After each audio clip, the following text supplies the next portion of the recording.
about the automated decision-making processes. Um, and so I just wanted to, my name is Michael Cohen. I'm a research associate with the Urban Institute, and also do work with Urban Greater DC, the DC NNIP partner.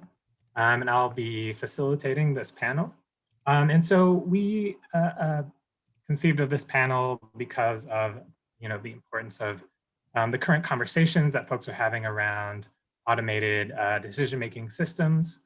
Government agencies are increasingly employing these kind of automated processes to decide who gets access to housing, who is stopped by police, and who should receive benefits. And so most folks who interact with these systems don't even know that they exist or don't know that they're interacting with these systems.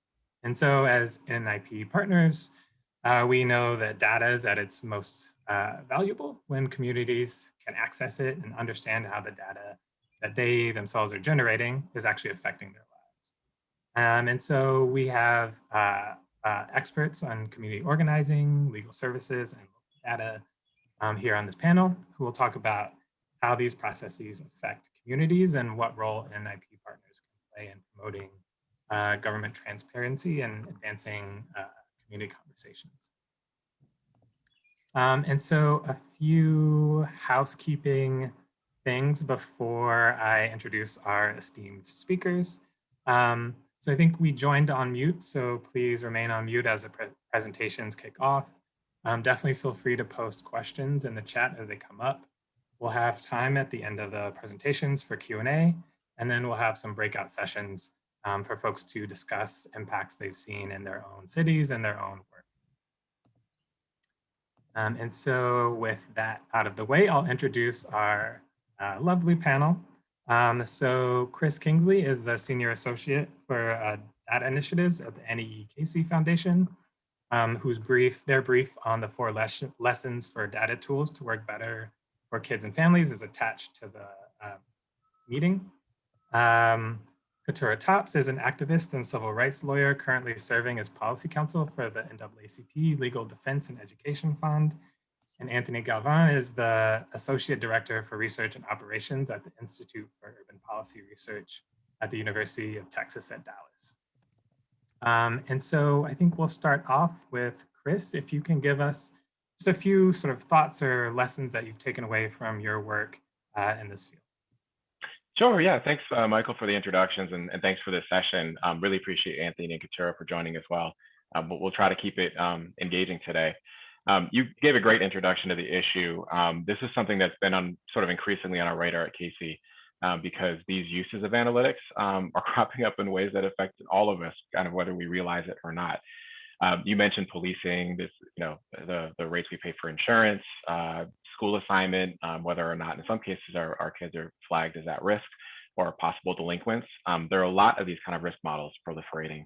And at KC, our framework is on kids and families, and we notice this particular risk there.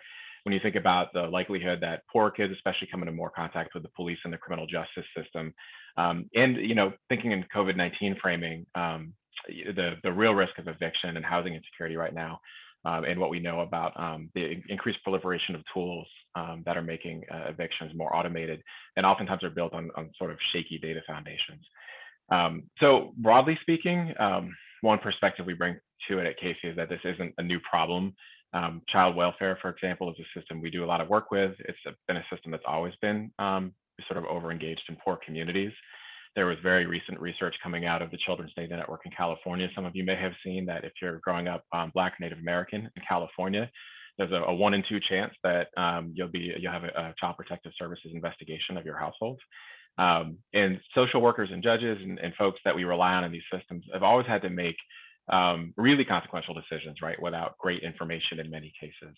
So I think there's a real question about whether or not the software that folks are applying to problems like this now are more opaque than like what's happening between a judge's ears. But there are some new challenges that are introduced by what you could kind of colloquially call these big data technologies and trends. Algorithms can do more of this kind of assessment and risk scoring at scale. They can do it in ways that are harder to understand and without the kind of context that helps us address those. In some cases, it's happening in places that we don't even realize. And so it's led, as you'll hear today, to a lot of alarm in the civil rights community about how government is using these tools and about whether anybody's kind of regulating some of the really key private sector uses of these tools. And my hypothesis in conversation with folks at the Urban Institute and NNIP is that whether you encounter these things under the headline of automated decision systems or predictive analytics or something else, that it's a kind of conversation, it's a kind of tool that will or maybe already has crop up in your work and in the work of your agency partners and in your communities that you partner with. Because this is a network of people that I can imagine using technologies like this to do things like thinking about mitigating the effects of lead exposure on kids and trying to do better targeting of where we got to send assessors. And it's also a group of folks I can see being really engaged in conversations like the one I mentioned about tools that increase or automate or target evictions and the kind of mathematical basis for doing that and whether it's sound. These are issues that you and your partners care about.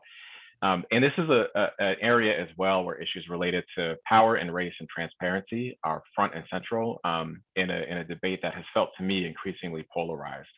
And that's true even within the Casey Foundation. We have program officers who invested in technologies like this. We have program officers who invested in advocacy to shut down technologies like this, depending on the sector and the situation. So the point of view, Michael, that you referenced was a paper that we put out last year after a lot of discussion across the foundation with experts. And then we shared with the Civil Rights Table on Data Privacy and Technology. And we were trying to lay out our sense of the field and the stakes for kids and families. We're largely sympathetic to the concerns of the civil rights community here. And we wanted to make a case for the social sector, groups like yours, foundations like Casey, to engage more deeply here. I don't think that we can abolish these tools. It's not even clear to me that we'd want to, although we might have some debate about that today on the panel. But if the way that they're being developed and regulated doesn't change, then I agree that on balance, they're going to perpetuate and even maybe grow a lot of the racial and other biases that are in the systems that use these things. So after this year of debate across Casey, we did end up with 4 principles that had pretty near universal agreement. And that would look really different, I think, from the world we're inhabiting if we took seriously those principles in developing these technologies. And I won't go through them in detail. If you're interested, you can read the report or reach out separately. But just to, at a high level, mention a couple of them. And thanks, Kathy, for dropping that in the chat. They include, some commitments like the public has a right to know what decisions are being informed by advanced analytical tools, how those tools have been validated, who's accountable for answering questions about how and whether they work. Katurah can speak to how difficult it's been to give that any teeth, even in a city like New York City, where advocates have very invested. One conclusion that follows from that principle is that the social sector and the government ought not be investing in vendors who won't subject their tools to independent validation. So if you're using copyright claims to say you can't look at this tool, then we shouldn't be using it for these really high stakes decisions. Another principle in the document, broadly speaking, is that we ought to use these technologies to empower communities to critique systems rather than exclusively focusing on how systems use these tools to kind of differentiate and risk assess individuals. It's a choice to give law enforcement these tools to, in some ways, kind of automate policing and enhance policing in neighborhoods. I live in Baltimore. We have a lot of that here. If you at the same time shield the data that will let communities critique the police, it's not really an endorsement of big data. It's a very one-sided or kind of unilateral use of these tools. And we understand why that happens, but we need to think seriously about kind of reversing how we're spending our time and investments. And then finally, I just wanted to mention that we advanced the idea of a litmus test around tools that enhance equity, right? We're going to spend, especially as the social sector, businesses will do what businesses do. But if we in philanthropy are going to spend a lot of money on new tools, it can't be because they're sort of incrementally a little bit better in making these tough decisions. It ought to be because they can demonstrably really close some of these longstanding racial gaps in America. And the great thing about many of these tools is that to at least a first order of approximation, you can test and see how they would work in practice. So we need to do that testing and use tools that have that kind of promise. And if they don't, we ought not use them. So it gives you a sense of kind of the ambition of some of the principles that we wanted to take seriously at Casey. And it was a way for us to engage with communities in which like these conversations are emergent. I think you'll hear there's more of them. So I would love to hear in this conversation, I'm kind of keeping my ears open, where and if this is landing with NNIP partners. Again, you guys serve such an interesting role as interlocutors in my mind between folks who really deeply appreciate data and data for uses that are empowering of neighborhoods, and also probably end up in a lot of conversations with folks who have different priors, different expectations, don't have the same relationships with neighborhoods in the way that some of these tools can be impactful. So we'll get into discussion about all of this, but let me just pause there, Michael. That's the broad framing at Casey, and we're just so thrilled to be in conversation with bright folks across the country who are also wrestling with some of these difficult issues. Yeah, thank you so much for that, Chris. I definitely, to plug the brief again, I think there are a lot of interesting and useful framing in that document. And Chris, you sort of brought up this idea of the value of these data, there being some tension between sort of the ways that they might improve folks' lives and some of the ways in which they might encroach upon privacy or other sort of community concerns. And so, Katurah, some of your work has really been at the sort of front lines of making that connection with community to help folks better understand these systems so they can sort of decide, how they want to engage with them. And so I'm wondering if you can tell us a little bit about your experience doing that kind of translation work. Sure, thanks, Michael. Can you guys hear me? Can everyone hear me? Okay, good. I'll first just echo Chris, really excited to be on the panel, happy to have this conversation and really spread awareness of how this is impacting various communities across the country and honestly across the globe. I mean, this is such a rapidly developing area and spreading to so many different areas that it's something that is going to be very persistent for the next foreseeable future. And so I'll start by just giving a little bit of background. My connection to automated decision systems originally arose through my expertise in policing. So that's my background. I focus specifically on policing and policing products. And of course, that led to predictive policing tools. We know that police use large surveillance technologies, large tools to monitor, track, and surveil different groups of people, specifically communities of color. And so really, as I began focusing on that work, we started to see that these tools in these types of automated decision systems were actually being employed in different areas beyond policing, and they were overlapping in people's lives. And one thing we noticed is that it would overlap with the same communities. And so we would see the very issues that I was addressing specifically in the policing context, communities were flagging in the child welfare context, and the education context, and the employment context, housing, and it goes on and on.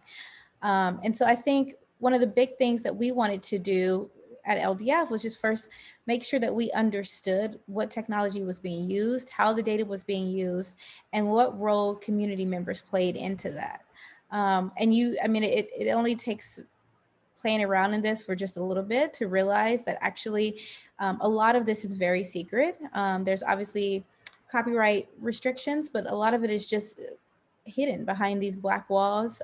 We know that a lot of ADSs, I'll say ADS to reference automated decision systems. I don't have to keep repeating it, but a lot of ADSs have black box algorithms where the data that's underlying these systems is unclear, it's unknown, and not necessarily just intentionally. Sometimes it's unknown even to the creators of these systems. And so when we're looking at the community level and you see different groups of community members experiencing harms or experiencing an influctuation of these systems and not really understanding how they're created or processed or what role they have in their lives, it's really difficult to try to find a way to explain it. It's difficult to find a way to analyze it and to give people the power to say, you can, have some sort of recourse if things go wrong, or you can even understand if things were going wrong. And so we began to really focus on the community side and try to find ways to encourage them to understand what's happening around them. And what we quickly realized is it's not for lack of trying. Many communities are interested in what's happening with these systems. They want to understand it. And, it's just quite difficult for them to do it. So we started working with the New York City Automated Decision Systems Task Force, which was the first task force in the country of a government agency deciding to get together, to pull experts together, civil rights activists, folks from all across the spectrum, to really evaluate how ADSs were being used in New York, what the future of them should look like, and what sort of regulations the city should put in place. And so it was a very proud moment for New Yorkers. I think we felt proud that we might be able to lead the way and say, wow, look at New York, look how we're regulating this and ensuring that there is fairness and there isn't a bias in ADSs. And we quickly realized that that was not something that was going to happen. The task force actually met for, I believe, over a year, at least 12 months. This made global news. People were very excited about it. And as we continued to watch, we realized that the task force just simply was not able to come to a conclusion on things. Even something as simple as the definition of ADS there was no consensus on that. And so there certainly wasn't an avenue to ensure regulation around these systems. And so what we realized is that every time we would be pushing for community involvement and input, we could never get community members in that door because the first step was regulation, clarity around the systems, and that wasn't happening at all. So to make a long story short, we decided to host the first ever New York City-wide, incorporating all 5 boroughs, community forum on automated decision systems. And so the idea of that forum was to really bring communities together, give them an opportunity to express their experiences, allow them to say what concerns they had around ADSs and what gaps they had in their knowledge around ADSs. And so, as I said, I began to do this focusing specifically on policing. That was sort of the urgent area that we were focusing on. And then experts all across the country started reaching out. We started coordinating with experts in all of the different areas I mentioned. And the forum really became a larger thing. It really became something that folks could walk into. They could say, hey, I don't know what ADS in housing looks like, and speak with a housing expert and understand how that tool was working for them specifically.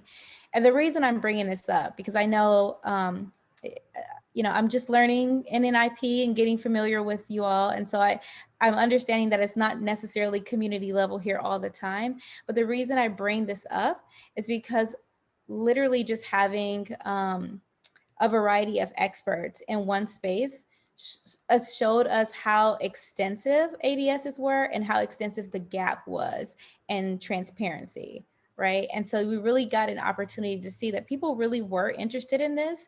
Community members weren't excluded because they weren't interested. They were interested, but they just didn't understand how. And there was really no avenue for an average person to say, hey, I applied for a job and a computer read my facial expressions and told me I wasn't eligible for hiring. I don't know why or what happened, right?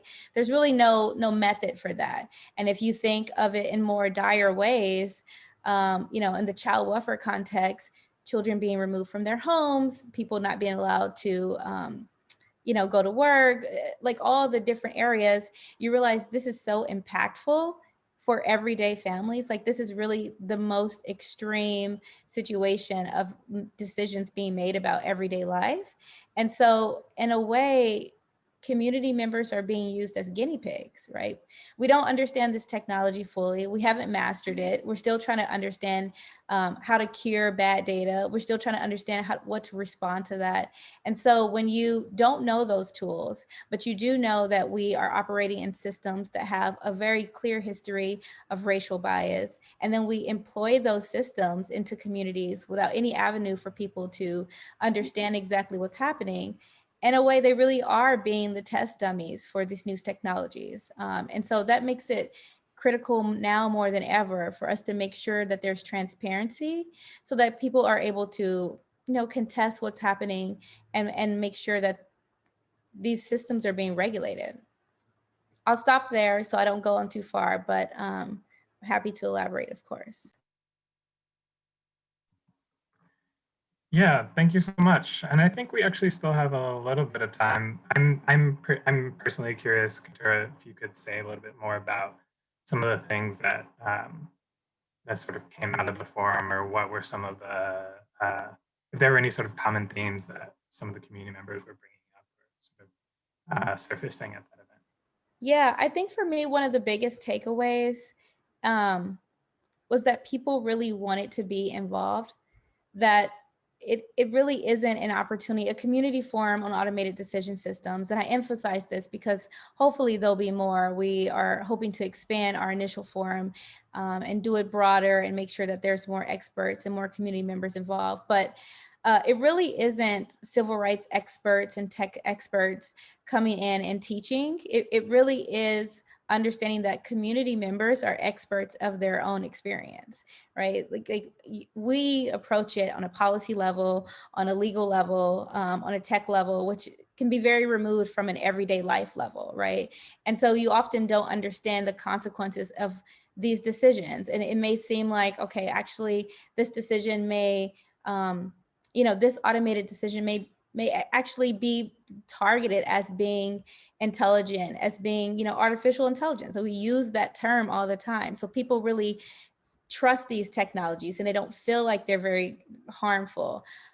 We also notice that a lot of times we'll see technologies that are implemented specifically to eradicate racial bias that was already there, that we knew was previously there when humans were making decisions. So they're packaged very positively.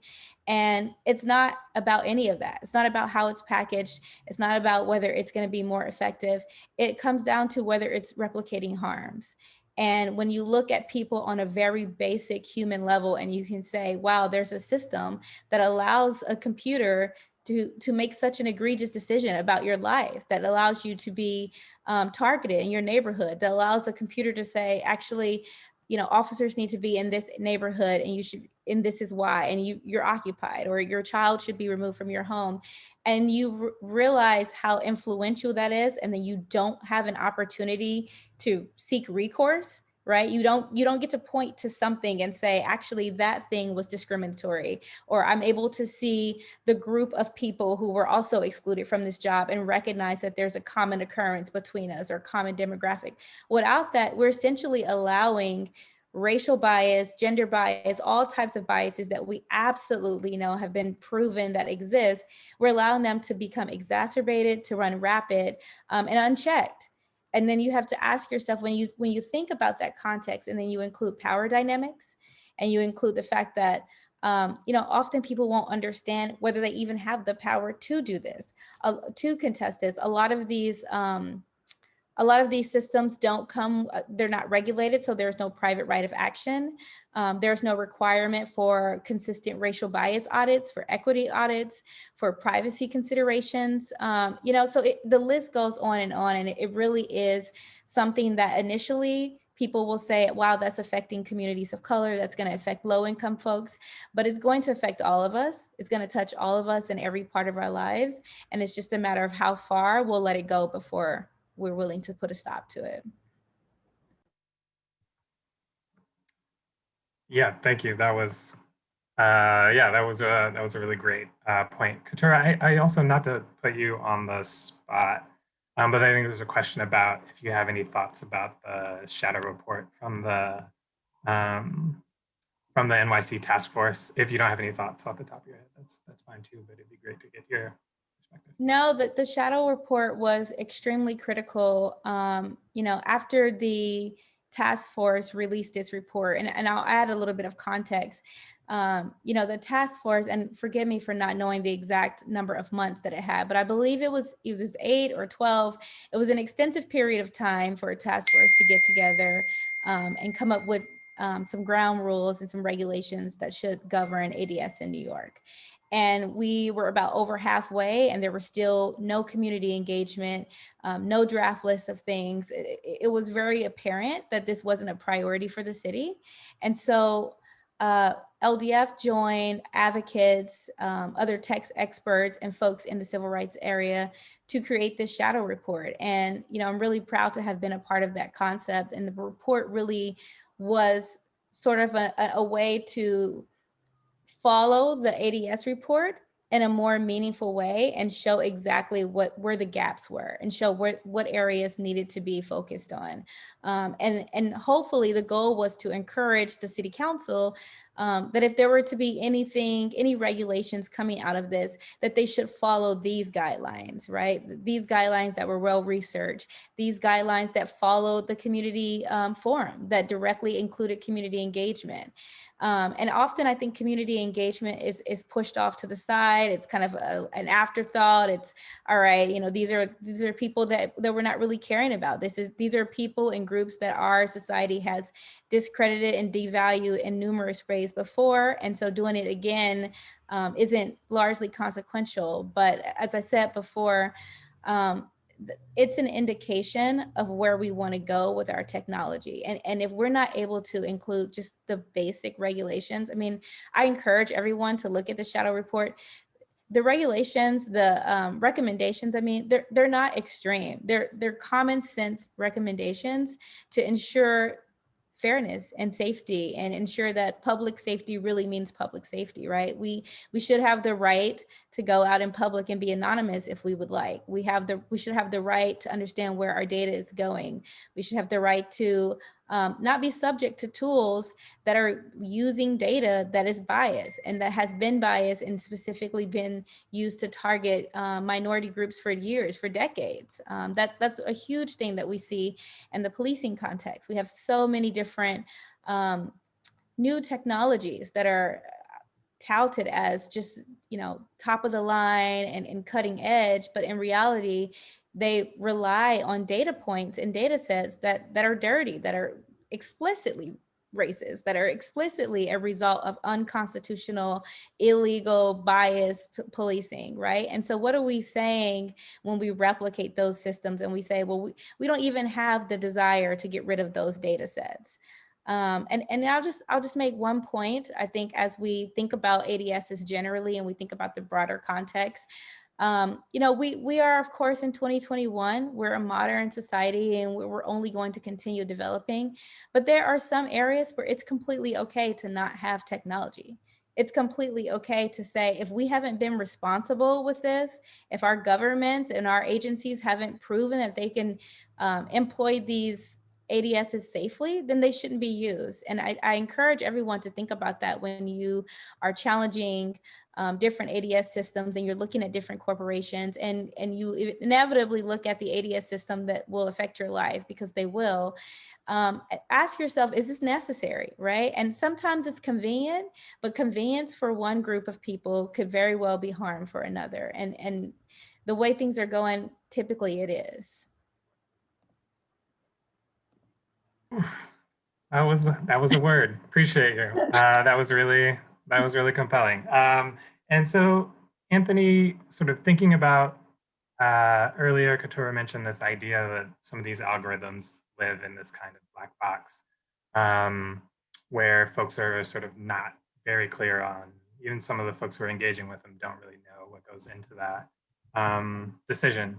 And Anthony, you've done some of that work helping to sort of maybe clarify a bit what's going into these algorithms. And I think that's, you know, a role that a lot of NNIP partners could play within this sort of conversation. So I'm wondering if you can say a little bit about your experience with that. Absolutely. Yeah, I think, you know, one of the things I wrote down as Katurah was talking that I thought was I really want to keep using is this idea of replicating harm, right? And one of the things that I talk about too is this of standardizing bias and automating discretion, right? And those are kind of the things that we do when we do make these automated decisions. But some, you know, if you were in LA, you might have seen I presented on a tool that was being developed in Texas called Praise Texas. Maybe ironically, maybe not. That was and I think their website, it's a pretrial tool, and the state website even calls it a pretrial risk assessment that provides judges with reliable and neutral information, which is a really funny thing for it to say, right? But what it does is it just says it takes what this system thinks of as neutral, unbiased information about someone's criminal history and uses it to predict their likelihood to appear in court or to reoffend, right? And since we know that people of color and especially Black men are more likely to be stopped, to be arrested, to be charged, to be convicted, right? That data is not clean to begin with, and so then to use it to make to automate that decision in the future just ensures that we keep making that decision over and over again. And that's, you know, just one example. We also have seen in Dallas, our previous chief, we've gone through a lot of chiefs of police over the last few years. But our last chief had really adopted this thing called risk terrain modeling. Our new chief hasn't been real clear about whether he's going to continue that process. I believe Kansas City was also using it, but that idea was also I kind of think of it as a data-driven way to combine broken windows policing and hotspot policing, because what it calls it a risk terrain, but what the model really finds is that concentrations of crime are correlated with systematic community disinvestment, right? So what it finds is, okay, abandoned buildings, vacant lots, and poorly lit areas are magnets for crime, right? I don't need a fancy data system to know that, or to find those areas. I can just look at the city budget and figure out where we're not spending money. And that's where I'm going to find systematic community disinvestment, right? And so one of the questions we have to ask when we come up with these big data systems is, well, one, like in this case, why did we give this tool to the police? Why is this a law enforcement tool? If we're finding community disinvestment, why isn't this tool being given to you know, a department that's going to invest in communities, right? So that's one thing. And I think, you know, what I had said about automated discretion too is that in all of these policy areas, whether it's a police officer, a judge, a teacher, a healthcare provider, at the end of the day, even at the individual level, they're all taking in all this information, and they may be taking in data, and they're making decisions. They're exercising discretion. And what all of these systems do is they attempt to take each individual person out of that system and automate that discretion and say, instead of being at the mercy of this one judge, this one police officer, this one healthcare provider, we're going to automate this. But at some point, someone has to exercise the discretion that says, well, what do you do with this input, right? We've got all this data and it tells us something. Well, what do you do? Someone has to make that discretion. So it really, what it does is it replaces each individual with one individual, right? There's only one version of discretion now when you automate the whole system, and that's across all of these systems. And like I said, that can be a cop or a judge, it can be a teacher or a doctor. And so one of the things that matters beyond it really does matter what data is going in. If it's bad, dirty data, that's bad, but it also matters. Maybe it's good data, but who's deciding who's making that one piece of discretion? Now there's really only one person or one place where that decision gets made, and that makes all the difference. What are we doing when we see that there's this poorly lit area with vacant lots and abandoned buildings? So what? Right? We're going to flood the zone with cops, or are we going to flood the zone with dollars in community investment, right? Or both, or neither, right? But what we're going to do with that information really matters. And so there's you know, it just from beginning to end, we just really have to think through both the data we're using in these systems, but also then, you know, whose discretion are we replacing, and how are we doing it? Can I say something real quick about data too, just to piggyback, you know, Yeah, go for it. Because I think, you know, once you start the process of convincing people that this is a serious problem and that it's urgent and that it needs attention, right? So people say, okay, what's the first thing we can do? Well, let's look at the data, right? And I want to just be clear, dirty data is out there. It's everywhere. It's tainted and everything, right? But we also have to be aware of data that appears clean. I don't know what the official term for that is, right? But data that isn't explicitly biased or explicitly born of some illegal conduct. Data that is presumably neutral, right?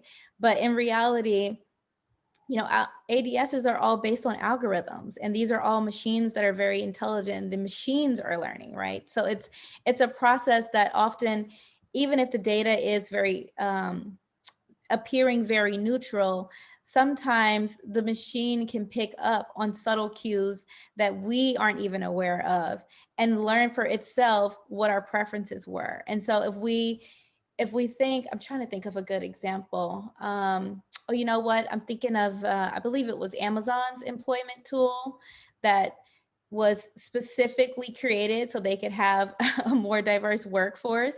And it turned out to be discriminating against women.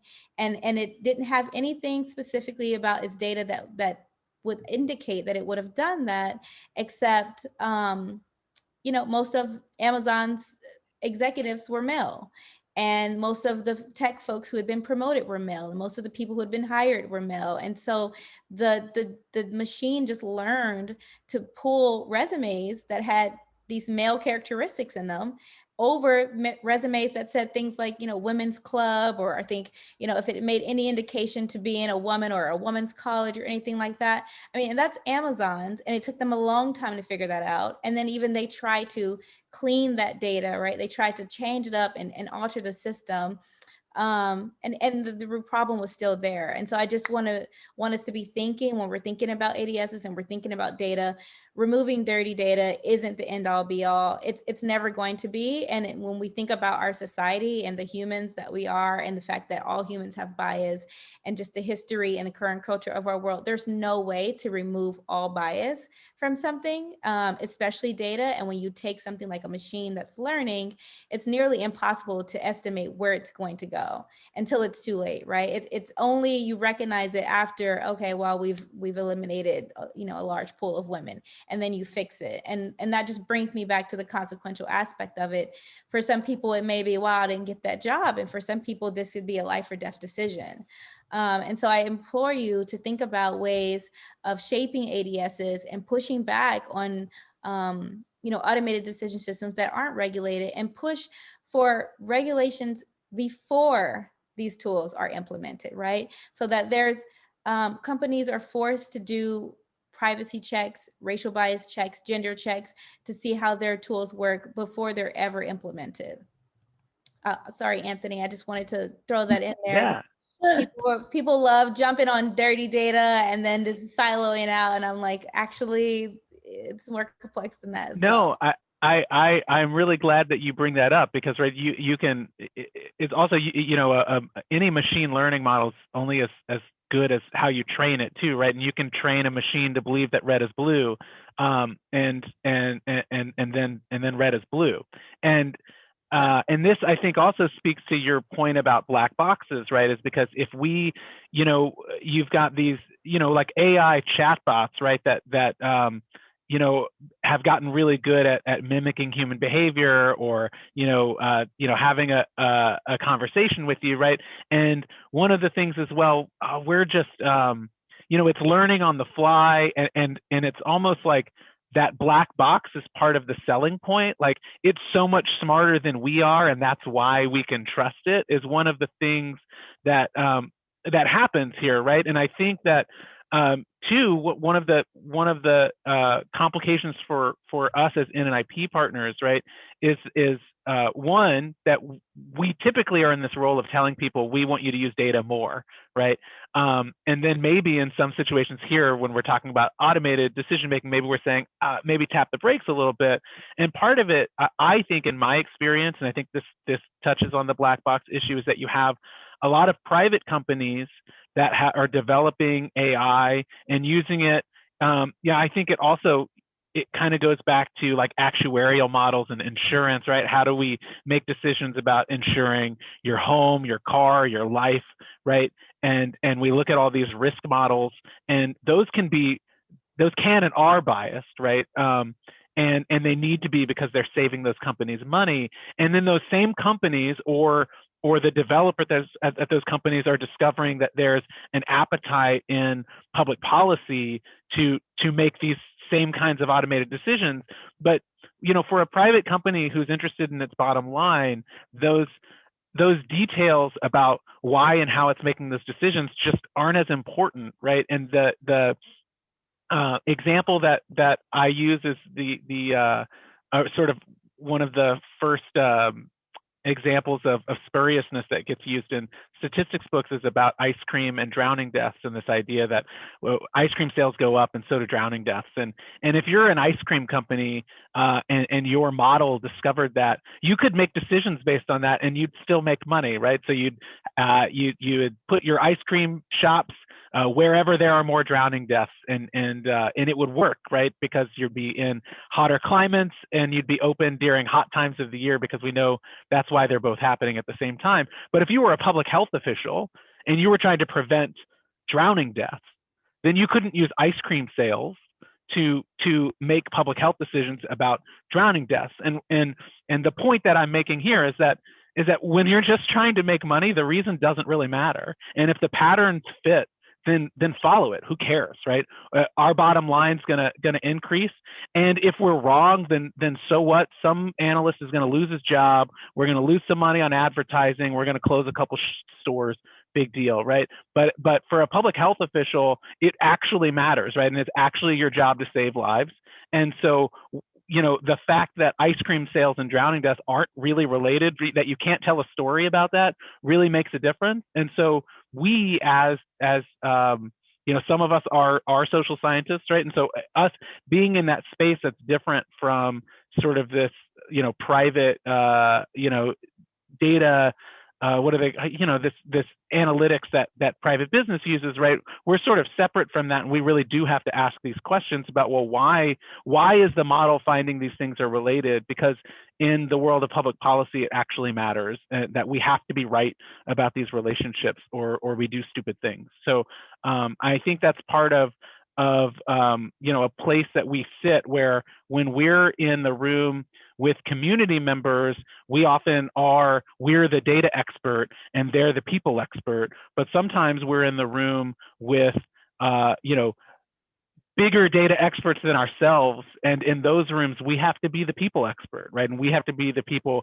pushing back and saying, you know, we can't always just trust this computer and the patterns it finds, and we have to actually think about you know, how it touches people. And so I think that's a place that for us as NNIP partners that we sit, that is changing, and we've got to figure out how to balance that role. Yeah, Right. that was, oh, sorry. I was going to say one thing, because that was really powerful what you were saying, Anthony. And I like the idea of everyone taking responsibility, right? To use their voice, to use their role, whatever you are, wherever you can affect change, to actually do that. But in addition to, you know, sometimes NNIP partners having to be the people voice in the room, the best thing to do is also just ensure that there are people who are being impacted in the room, right? And so that I want to just keep coming back to that point. There are too often these spaces don't include low-income folks. They don't include communities of color. They don't include the people who are actually going to experience this firsthand. And even when we have the best of intentions, and we think, okay, I can represent what would be a you know, an issue to a person who would be subject to this, we still don't know. We still don't know what it's like to live those systems day in and day out, and feel that that level of separation from a system that's making a decision about your life to who's actually implementing that system. So I would say that that's going to be the one thing I'm going to harp on the whole time is if just look around. I mean, we talked before this panel about suggestions that people could do to ensure that their use of ADSs, or in their particular area, how it's being regulated, it's being fair and unbiased. And I think the best thing to do is just to constantly look around and say, do I have people who are going to be affected by this in the room with me? Am I reaching out to them? Am I asking questions? Because even when we did our community forum in New York, you know, I live in New York and I love New York. I've been living there forever. And I'm obviously a person of color, a Black woman. I learned so many things about different people's experiences just by pulling together a broad range of people all across the 5 boroughs. I mean, you really don't know what you don't know. And that's just the thing. You don't even know what questions to ask, right? You don't even know what areas to look into, what things to follow up on. And so while we are having a very technical discussion about technology and automated decision systems, and this is not for you, Anthony, this is for the room, I would just encourage people to always remember to just try to bring it back down to the human level. It's so critical to have community engagement in this. I put it as high as requirements for, yearly, quarterly audits, private rights of action. There has to be rigorous community engagement at every step of the process, or inevitably there's going to be exclusion. Yeah, thank you both for that conversation. I think that's a really important reminder about, folks with the actual lived experience being involved in the conversations and the decision making. And so there are two sort of related questions in the chat that I think are really directly tied into this as folks are thinking about how to engage. There were two questions around, how do you get into that first step of actually figuring out how these systems are being used, given that oftentimes they're not particularly well documented, or maybe they're a little bit secretive. How do folks actually start figuring out what's happening in their area? What's the question to any of you? I was gonna, if you don't mind, Anthony, put Katurah on the spot, only because I feel like you'd have an interesting perspective given what you went through in New York City. I remember in particular, you mentioned going into this process of the task force feeling at some level like optimistic, right? That New York really was path breaking. And a lot of us were watching your experience thinking this is the kind of community engagement and policymaking process that we're gonna need to see in a lot more places, right? Let's see how it goes. And then as things kind of got delayed and delayed and delayed, I noticed that like the AI Now periodic like annual reports started publishing all of the things that they wish the task force was actually doing, including, you'll have to correct my memory if I'm wrong, but I think one of them was just like a 5-page document of like all of the automated decision systems that they could substantiate being in use in agencies in New York City. And I was gonna ask you if you know anything about how that came about and whether or not that might be a starting place for people who are wondering, man, I wonder what's going on in Indianapolis.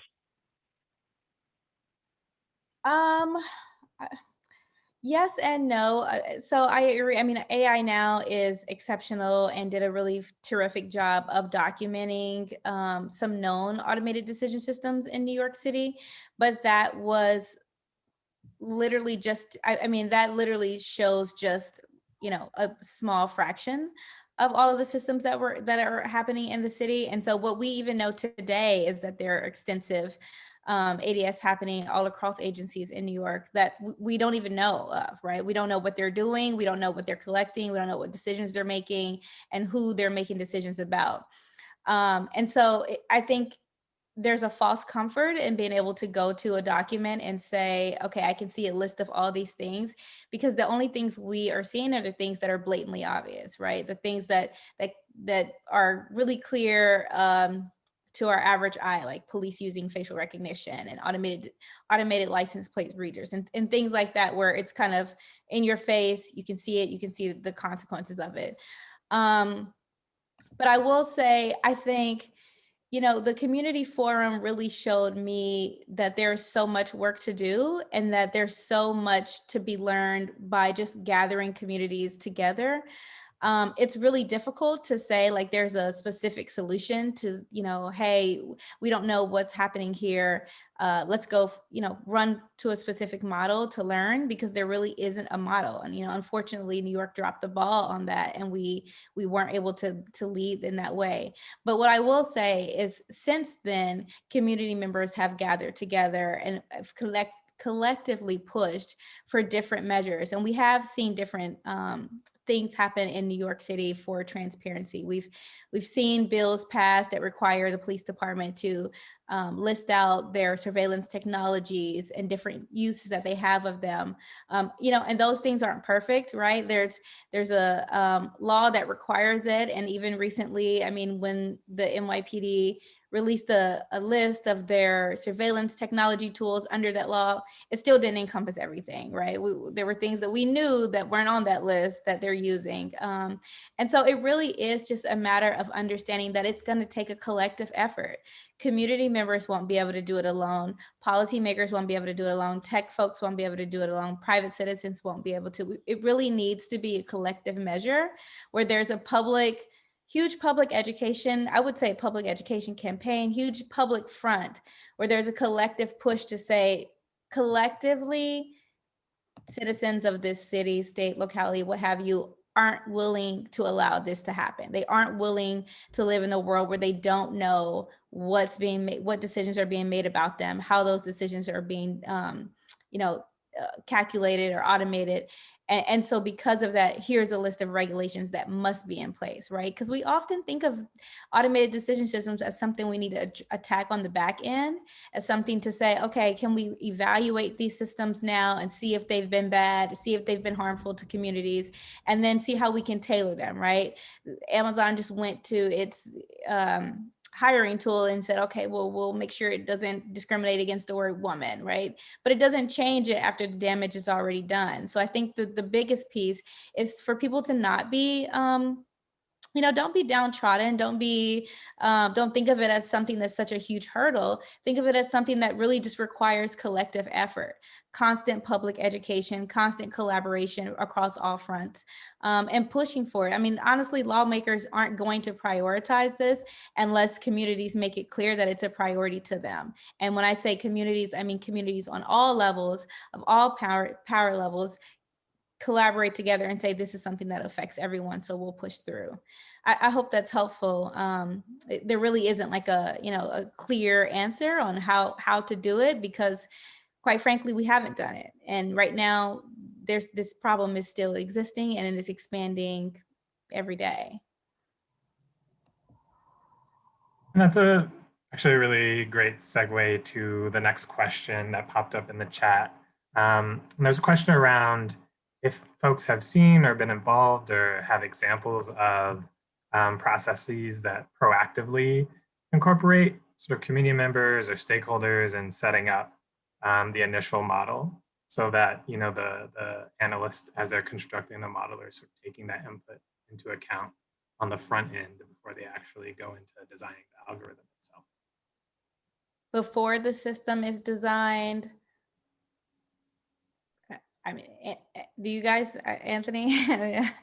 I think that the big issue there is that so many of them are privately developed. If I were gonna make a suggestion about finding these systems that are being used in your city, I would start with the city budget and I would look at the vendors, and then I would figure out what those vendors do and what they sell, and then figure out ask.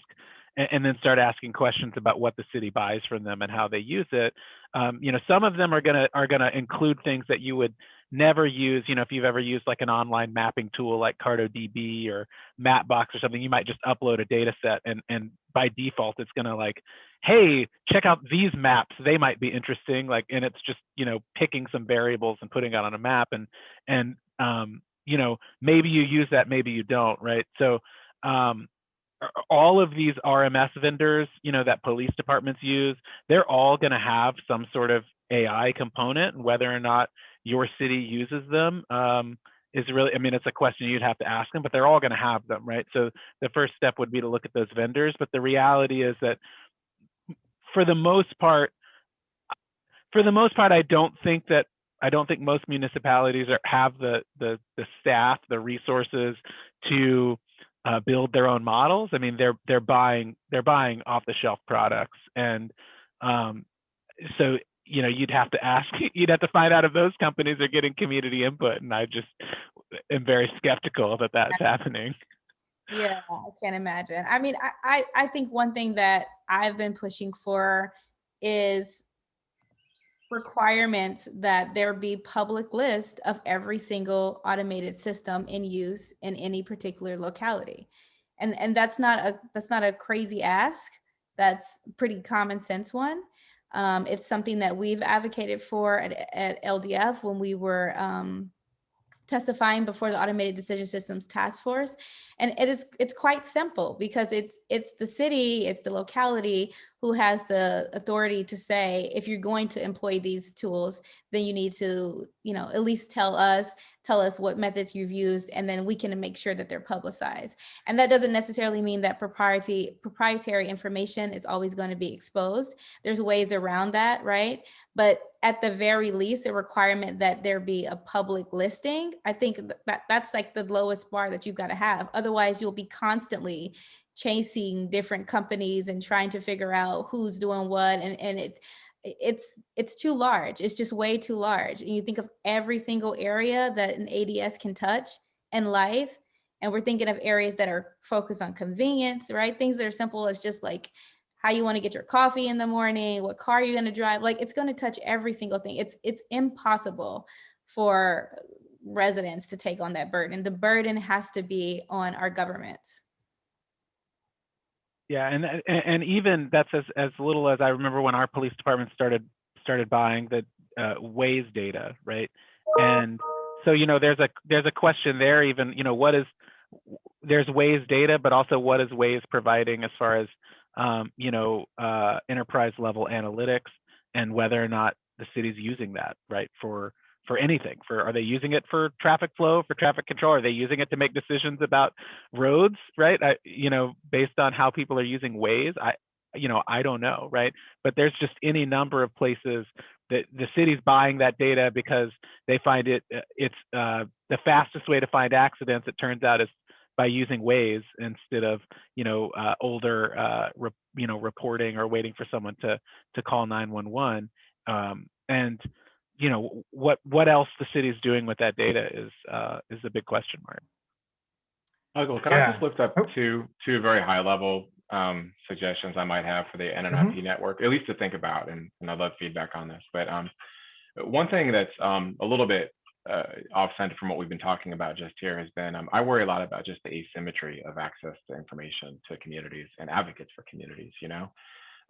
Anthony, you talked about being able to purchase Waze data. There's a lot of very sensitive private sources of information that law enforcement and others, creditors, public housing agencies can get access to that are not in any meaningful way accessible to citizens. And I feel like in the past, a really important role that NNIP members have played have been as like open data advocates, which historically oftentimes is like just being the only people who could get the police to share crime level data, like UCR data by census tract or block tract, right? So you could actually put this stuff on a map and say, here's what's happening in your community. I feel like there's a sort of parallel mission potentially just to say, understanding the individual decisions, the systematic level decisions of judges and child welfare agencies and police departments around not just the use of ADR, but even just more generally where they're spending their time, assets, and discretion, can allow communities to get a lot of the same kind of insight, use these same tools for system reform instead of feeling sort of uniformly just like victim to the surveillance of these tools. The harm mitigation that Katurah, you've been leading the way on, is still super important, but also, what's good for the goose is good for the gander, right? We ought to think about systems reform and not just sort of individual, deviance. The other quick thing was, in addition to just sort of understanding where these systems are working, I just think that it's so important for all of us organizationally and sometimes in our personal roles to be asking for where is the evidence that these are effective and in any sense equitable, right? Because there are so many tools out there for which I have not seen any credible evidence that they work. They're sold, I think, on a lot of promises to public agencies who would love if a technological tool could solve a bigger problem for them, right? But one thing that David Robinson at Upturn, and Upturn is a great organization for those of you who want the weekly Black Mirror experience of them sort of chronicling some of the strangest uses of technology in our country. One thing he said to me was, there's no such thing as a validated tool. There can be a validated instance of a tool, right? But in so many of these public systems, child welfare, policing, the underlying data is so heterogeneous place to place. Its quality based on the population, any number of factors, right? What the agency's been doing for the last 10 years and sort of pulling together that data, that we see really huge disasters when a tool that seems to work pretty well in one place is adopted by another place wholesale, and the company feels like, cool, we've got a proof point here, let's go big. And then they drop it into public agencies where it immediately has catastrophic consequences for populations because it wasn't tuned and communities weren't involved, frontline workers weren't particularly involved in vetting it.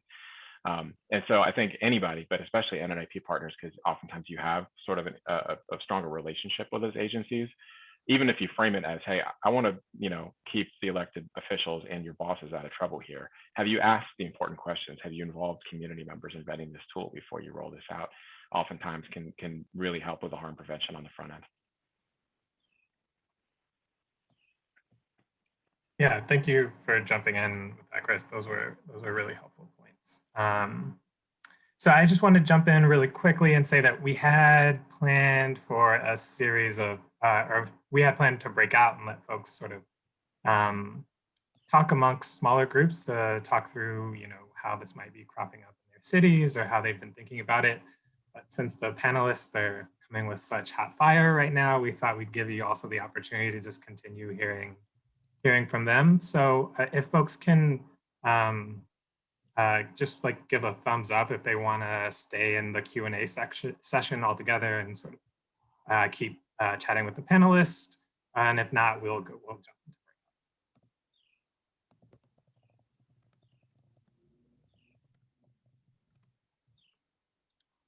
If we can remember how to do our thumbs up thing, hold on. Yeah, I mean, speaking of not or you that, can say out loud. Yeah, I was going to say, speaking of not particularly validated data, just on my eyeballing people's thumbs up, it seems like we're staying in a Q&A.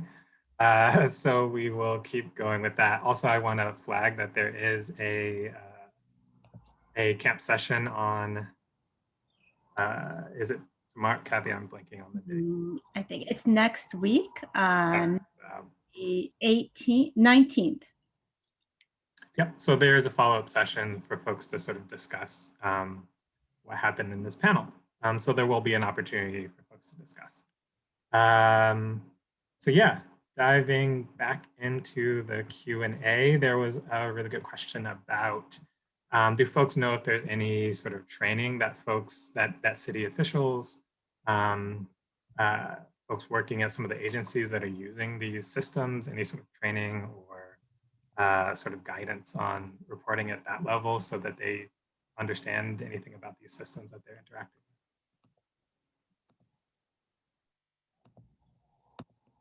So I don't know if it's not necessarily specific to algorithms being used, but we used to have a center here in Texas called the Center for the Elimination of Disproportionality and Disparities, and it was actually, oddly enough, for Texas, just a very forward-thinking idea that it's been slowly defunded over time. It is a whopper of a name. Now it's just part of another agency, and it was also defunded. It technically still exists, but it doesn't get a budget.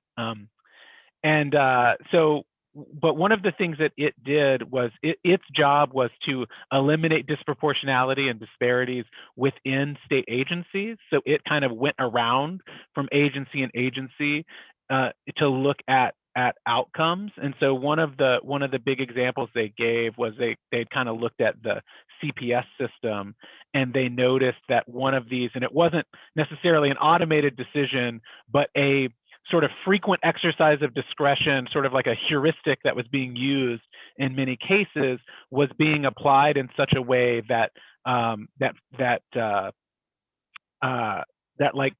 Native children were being removed at a much higher rate than children of other races and ethnicities. And it was, and I can't remember what it was, but it's basically one particular criteria that had been given a lot of weight that was occurring very frequently, and or a certain type of intervention. It's like a judge has sort of like several choices of interventions, and one particular intervention was having very negative outcomes with Native children. And it took this outside agency, who was going into each other agency and looking for disproportionate outcomes, to come in and say, hey, look, you're having really bad outcomes with Native children when you apply this remedy. We should not be applying this remedy for Native families because it doesn't work.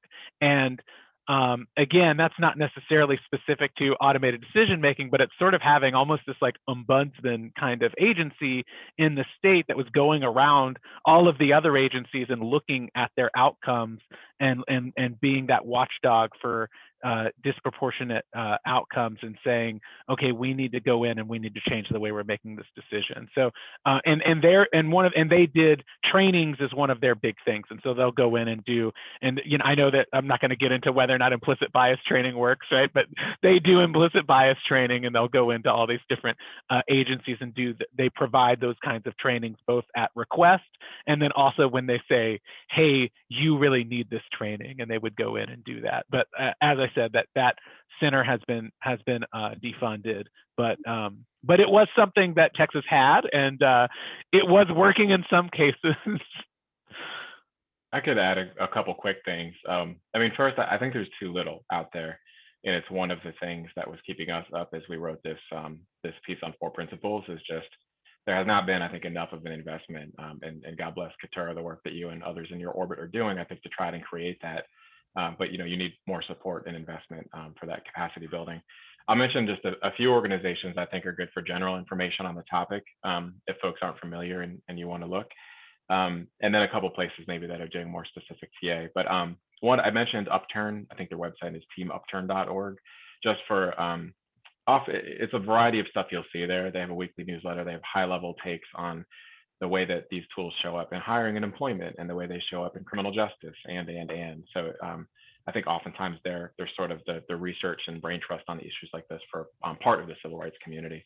Data in Society is another wonderful organization. They have a piece called Poverty Logarithms, which have some good examples of this that policymakers might resonate with. It's kind of aimed at public service lawyers. And they are intending to do some more work providing technical assistance to policymakers in this space going forward. And Kathy's saying she can gather some of these and share them. We tried to wrangle a few interesting resources and examples in the 4 principles piece, which you can scan through if you're interested. And I wanted to mention one other organization, the Twin Cities Innovation Alliance, which has been doing a series of webinars over the last several months. And they have a project, Data for Social Good. They got very good as very community-driven advocates in this space, with the support partly of organizations like Data for Black Lives, not because they cared specifically about algorithms in the abstract, but there were a couple of things that were happening there that really concerned the community, and they found out they had to get technically good enough to sort of push back on the folks who were trying to implement a tool in the schools, between the schools and the sheriff's office. But they do really, really wonderful work. But the last thing I'll say is just oftentimes I find that when policymakers care, it's because there's a specific issue. It's not like a general ADS task force. There's only been a few of those. It'd be great to see more. It's because something around facial recognition came up, or somebody's proposing to do screening in child protective services, and people have questions about whether that's a good idea. You can always reach out to folks like us on this webinar, and I will direct you to the best places we know. But you know, in specific issues like facial recognition, and I think that's going to continue to be a really important debate over the next years, there are folks like the Algorithm Justice League, and there's actually a documentary that is on Netflix called Coded Bias. If you haven't seen it, check it out, which is a great resource for a policymaker who's thinking about that issue and maybe doesn't want to get dragged into the slightly Black Mirror universe of Upturn's weekly newsletter.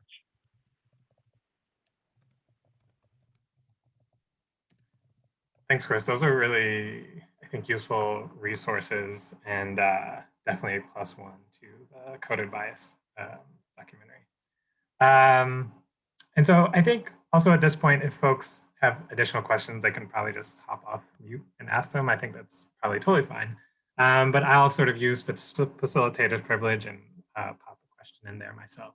And so Katurah mentioned, I think towards the end of the first segment, or sort of not being afraid of situations where maybe technology, and then by extension where data, you know, not being afraid of there being spaces where it's not, where we shouldn't be using a particular technology or not referencing a particular set of data. And I'm wondering, I think particularly Anthony, as a sort of person who is rooted in NNIP, where data is so much of the focus of the work, sort of how do you sort of juggle that concept of, sort of how do you engage with that possibility? Yeah, I mean, I think that honestly, the first thing that came to my mind, and maybe that's just because I'm a parent, is education. And my daughter is taking her standardized test today, and she was very nervous and anxious about the standardized test, the state standardized test, right? And frankly, the reason is because her teachers are stressed out because it determines whether or not they keep their jobs, right? And it determines like what happened, the funding of the school and all of those things, right?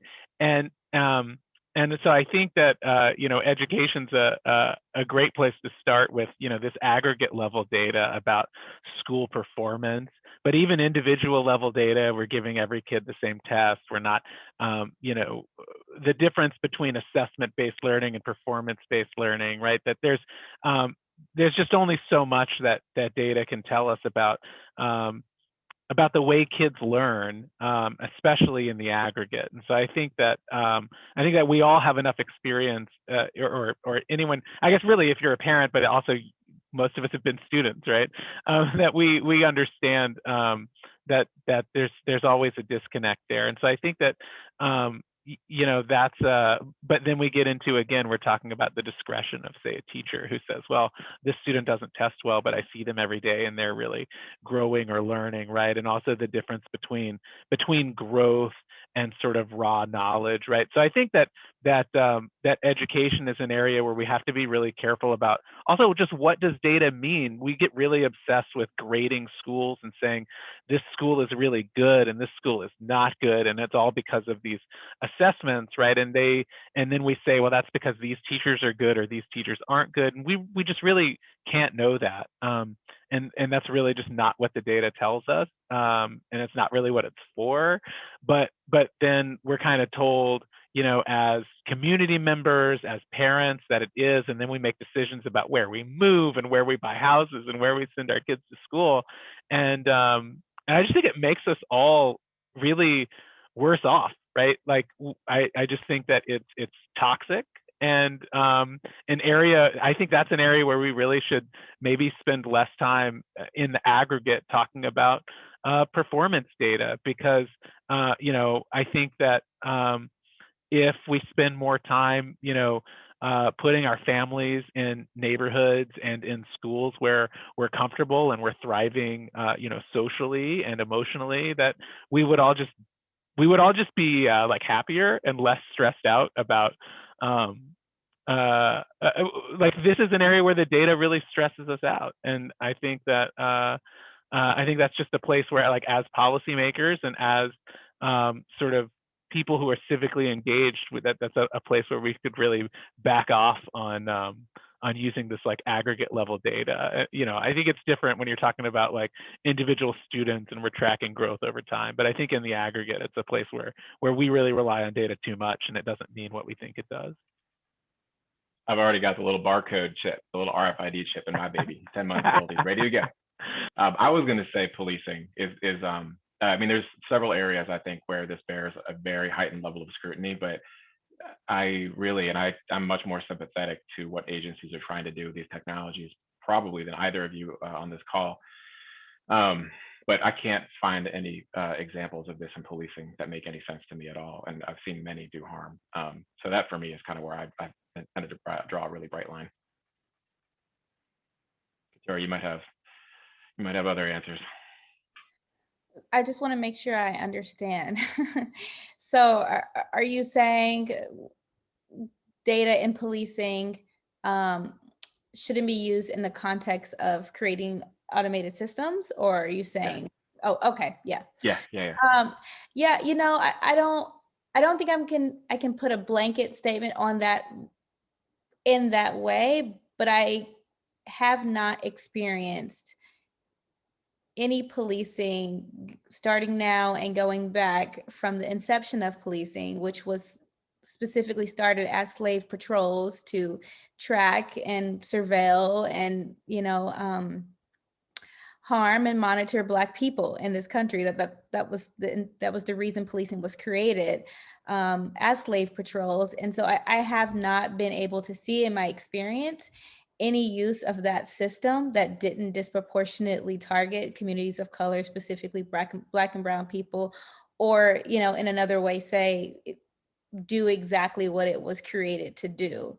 And so in that sense, when you use data from policing departments, absolutely, it's going to be tainted. There's just no way around it.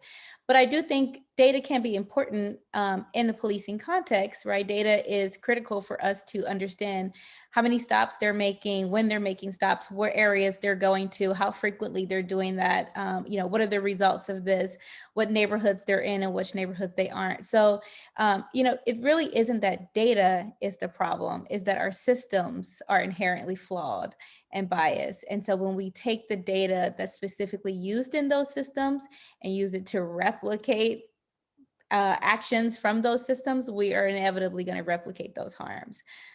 If we're using the data for a completely different thing, to acknowledge those harms and see how we can dismantle them and how we can use them to show exactly, actually to support our assertions, then it can be very powerful. And a lot of times, you know, policy work is fueled by data, right? You have to have data, because I could tell you all day till I'm blue in the face that you know, policing replicates racist practices, but unless I can prove it to you, you probably won't believe it.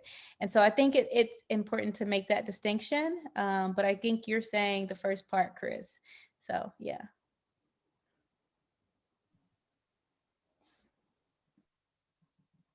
So I'll leave a little bit of air if anyone wants to jump in with a question from the crowd. If not, I have another couple additional questions for y'all.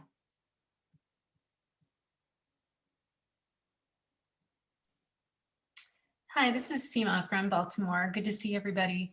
I mean, it kind of begs the question about the proprietary nature of the coding and the algorithms that are created, and how much of that, and it seems to be like you either get proprietary data or you have fully open source data, and near the two, like there should be a spectrum of that. Like, is there a way, even if you buy something that's proprietary, to kind of open up the logic that's used for this aspect of the decision making? Can we open that up so that people can at least see that this part, you don't need to see the rest of the code possibly, but can we open up pieces of it where you can basically daylight how these things are made, and a collaborative version of that? And I was going to put in the chat last year at our Baltimore Data Day, we had this amazing conversation for proponents of open source coding for cities, because then you can actually see things and see how things are done.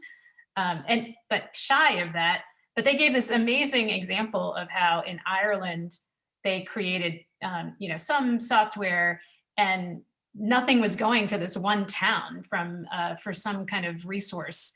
And it turned out that the town's name was spelled wrong. Because the person, whoever coded it, just didn't spell the name wrong. And so once they opened up the open source, the people from the town could see that it was spelled wrong and fixed it, and it changed everything. I mean, it's such a simple example, but just the power of opening up the data or opening up the coding that could actually lead to such immense, you know, outcomes. I'm happy to start, and those of you who have more thinking, please jump in. There's a lot of interesting writing about like what transparency means in this space, and we probably can't do it justice on this call. I'll just say I read a lot of Ellen Goodman's work out of Rutgers, and I think she's really smart about this. But I think you're right, Seema, that people, it seems like an area where there aren't the gradations you might hope. I would say I'm convinced that it's less interesting to see the code itself than it is the training data in machine learning models that's being used to feed these things, and a variety of different analyses of the outcome data. And I feel pretty strongly we shouldn't be using proprietary tools, except that I do think that you know, there are potential for third-party audits of different sorts, which could be done sort of, you know, in its own space with NDAs, which I could imagine working. There's also a really active and useful debate right now about the way, like the very few of those that have been done so far have been kind of used arguably unethically by some of the companies who commission them to say, you know, we've got the good housekeeping seal of approval, and you ought to use our stuff. So it's a very fraught area, and I imagine there's going to be more policy making in this space. The one other thing I would say though, in addition to getting the sort of input and output data, is it gets back to this community engagement piece, but a group that we don't always talk about in this space are practitioners. So if you're talking about social services, it's like frontline workers, child protective services, social workers. It's not just what the algorithm is kind of spitting out, it's the way that's interpreted and used or not used or misused by the people in the system. And oftentimes they're not involved in either the creation of the tool or it's like implementation in a meaningful way until it's sort of dropped on their heads. And I think that we've seen can have really perverse incentives. So people focus so much on this narrow definition of like the algorithm's validity or equity, however you want to define that. And I think oftentimes we're losing the context in which any of these tools are used, which is really the ball game. I want to jump in really quickly and say I think Katurah has to jump off, but Katurah, I want to give you thank you for joining us, but also give you a quick chance to say leave us with any last gems before you. Thanks, Michael. I appreciate it. I've had a wonderful time speaking with you all today. Thank you so much for having me. I would just leave everybody with, I guess, final words would be to be diligent about this, to be aware this is not something that is going to be exposed to everybody at every level. And so it's really going to be upon us to be very diligent about what we're doing to make sure that when we're walking into these spaces, we're understanding these systems. I think it was Seema who had just posed a question about open source data. And Chris, I really liked your response about all the different nuances we would also have to evaluate to understand whether or not a system was actually being effective and fair. It's not complex, but it is, and it's many different layers. And so it's going to require, I think, just constantly being aware of the changes and how it's rapidly developing. So I would just encourage people to stay engaged, to make sure that you're involving communities of color in everything that you do, understanding that those will be the groups that are going to be used to experiment with these technologies. Those are going to be the groups that are going to be harmed first. And any meaningful change is going to require their expertise and firsthand experience. If you look around a room and you see no people of color and you think, how can I get more people of color, reach out to your local groups, reach out to your grassroots groups, and reach out to me, reach out to these panelists here. But there is no shortage of communities of color who are involved in this. There's no shortage of communities of color who are experienced in this, who have expertise in this, who have taken up studying this themselves. There really is no justification for these spaces to continue to be male dominated, white dominated, and exclude groups that are really going to be affected by them. So I hope people take that to heart. Happy to speak to people later. And thank you so much, Kathy and Anthony and Chris, Michael, and I will talk to you all soon. Bye. All right, thank you so much. And yeah, I think we can wrap up here. Anthony and Chris pose the same sort of opportunity to give us some last pieces of wisdom, and then I'll kick it to Kathy to give us an update on the rest of NNIP month.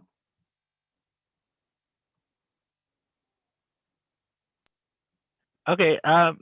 Yeah. I mean, I guess the only thing I would say is just sort of to reinforce, for us as data intermediaries to be really thoughtful about our role as advocates of data and data-driven decision making, but also just the need to really, as Katurah said, to make sure that there are community members in the room, and to make sure that they're being heard and represented, and that we're not sort of focusing too much on what data can tell us, on data as a panacea. And sometimes new technology can be really exciting. I think the very first NNIP I came to was in Columbus, and I think Tim brought up when Target knew this girl was pregnant before before her parents did. And the only thing I thought of there was like, how many people did they think were pregnant who weren't, right? They have nothing to lose by making that bet and guessing that you're pregnant. And that's just not the case for policymakers. And so just thinking about like, oh, that sounds fun. But we're in a different position than Target is, and we need to be really thoughtful about it. So that's all I would say. Thanks. I mainly wanted to thank Anthony and Katurah and Michael. Thanks for the great job facilitating. And thanks to you all for being patient with the session. For Casey, at least, I feel like we're at the starting line and nowhere near the finish line. Feels like we don't know enough, and that there, to my eye, just hasn't been enough investment and attention in this area. I do think that's changing really rapidly. So I was hoping, and I'm still hoping, would love to hear from any of you on this call, sort of if and how this is showing up in your discussions locally. My sense was that it would, and it might be really important for everybody to have kind of, you'll get the devil on your shoulder, either your own enthusiasm for doing wonderful things with data, or companies that sometimes, even though they should know better, will uncritically say, hey, the great thing about data in decisions like this is it's neutral. It just goes on the facts, man. I think it's really important to have the voice of advocates and community members in your other ear, because one of the things I like about NNIP is you're such a, I think, practical and well-connected set of folks that you're so well positioned, right, to help broker some of these important conversations in your communities. And I know that's not easy. I have found it, again, to be a really polarized space where the tendency is for agencies and others, nonprofits, wanting to do this work to kind of turtle and do it very quietly. And meanwhile, for civil rights groups to be sitting outside of that going like, how can we not get any reasonable information on the use of these tools in the systems that we know affect us, right?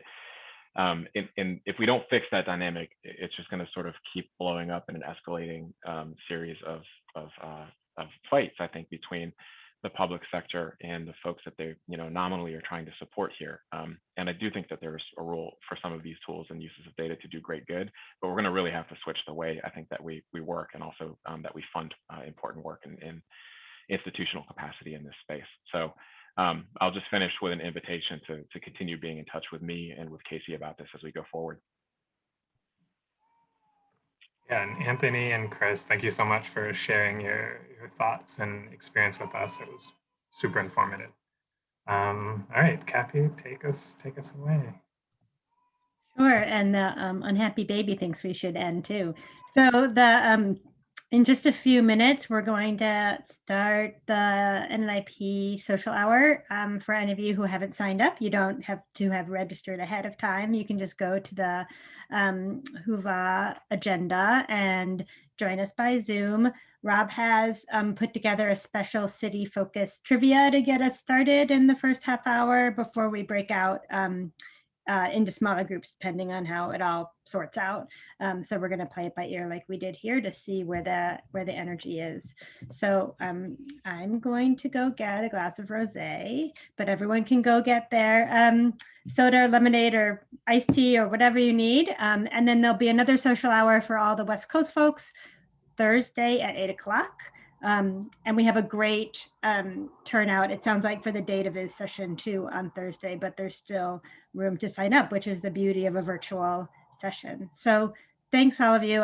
I'm so glad to see the turnout here. We had so many cities represented. I feel like Katurah and Anthony and Chris can really sort of have a spur of energy around this topic, because I, of course, think NNIP partners are amazing and can really make change in their communities. So thanks very much. And Sonia and Leah will be there on DataViz, but I'll be there on social hour in just a minute. Thanks, everybody.